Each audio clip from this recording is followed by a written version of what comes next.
Rain poured relentlessly over the city, blurring the golden lights of the mansion that had once felt like home. Inside, the marble floors echoed with harsh footsteps and cruel words. Sophia stood trembling in the center of the living room, her suitcase lying open at her feet. Her husband, Daniel, glared at her with cold disdain. The man she had once loved, the man she had left everything for, now looked at her, as if she were nothing. "I'm tired of pretending," Daniel snapped, his voice sharp as shattered glass. "You brought nothing into this marriage.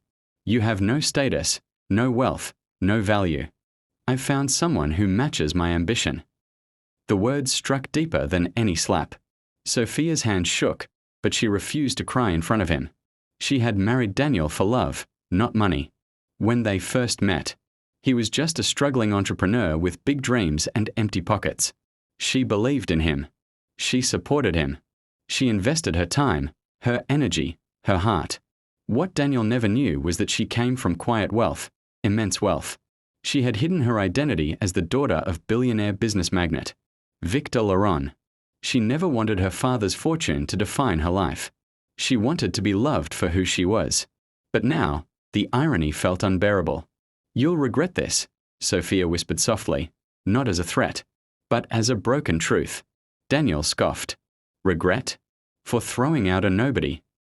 He grabbed her suitcase and hurled it toward the door. It burst open, scattering her clothes across the rain-soaked driveway. "Get out," he said coldly. Sophia stepped into the storm with nothing but her dignity. The heavy gates closed behind her with a metallic finality, sealing the end of her marriage.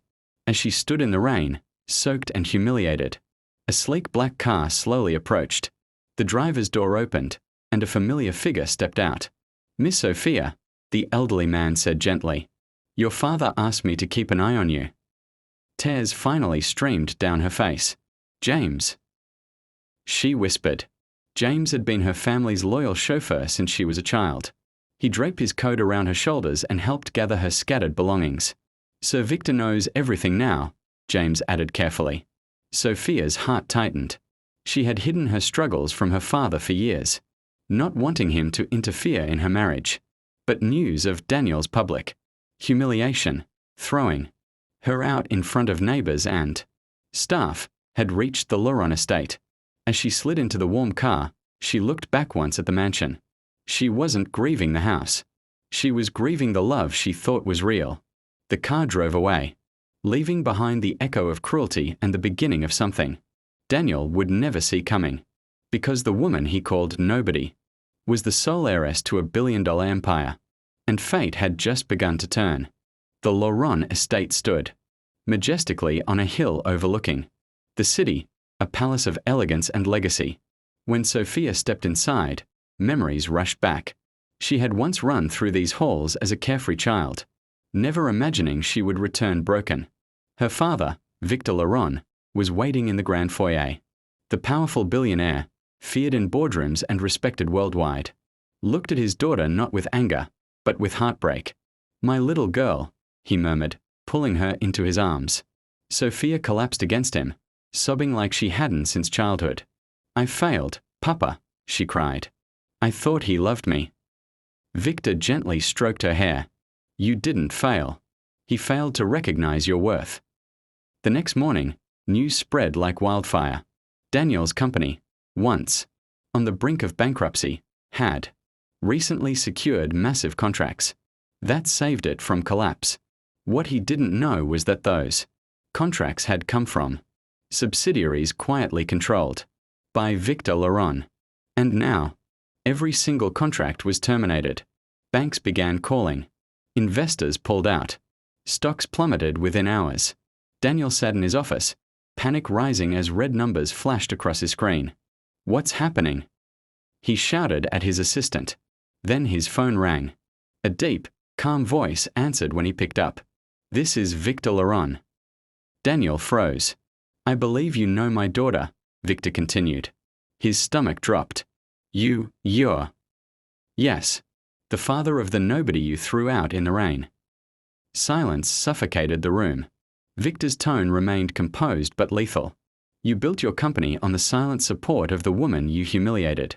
Consider today a lesson in respect. The line went dead. Daniel felt his world collapse. Back at the estate, Sophia had no idea about the full extent of her father's actions. She sat in her childhood room, staring at old photographs. She didn't want revenge. She wanted peace. "Papa," she said later that evening, "please don't destroy him for me." Victor looked at her thoughtfully. "I'm not destroying him. I'm removing protection he never deserved." Sophia nodded slowly. Pain still lived in her heart, but so did compassion. And that compassion would soon become the very thing that changed everything. Within weeks, Daniel's empire crumbled. Creditors circled like vultures. His new girlfriend disappeared the moment the money did. The mansion was seized. The luxury cars were gone.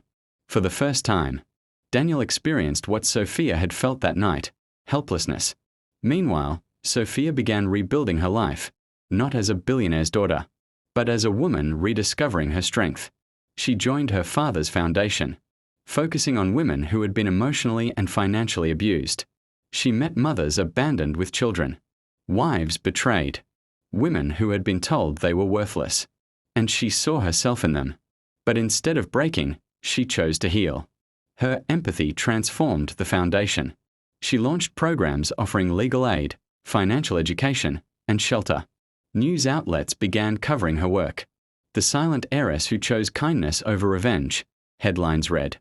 One afternoon, as she exited a community center, she saw a familiar figure sitting on a bench across the street. Daniel.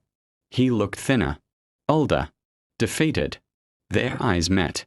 He stood slowly, shame written across his face. "Sophia." "I didn't know," he whispered. She walked toward him calmly. "You didn't know who my father was," she replied gently. "But you knew who I was. And that should have been enough." Tears filled his eyes. "I was blind." "Yes," she said softly, "but not to my wealth, to my heart." He fell to his knees. "I'm sorry." For a moment, the world seemed to hold its breath. Sophia looked at the man who once held her dreams and shattered them. And in that moment, she felt something unexpected. Not anger. Freedom. "I forgive you," she said. Daniel's head snapped up in shock. "But forgiveness doesn't mean returning," she added quietly.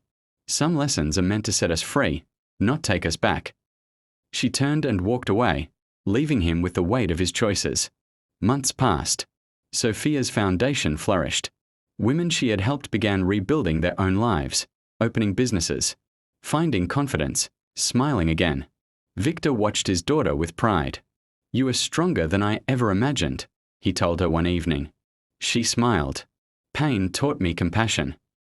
Meanwhile, Daniel began working small jobs to survive. One day, he applied for a managerial role at a mid-sized company. During the interview, he was shocked to see Sophia sitting at the head of the boardroom table. She had recently invested in the company as part of her foundation's expansion.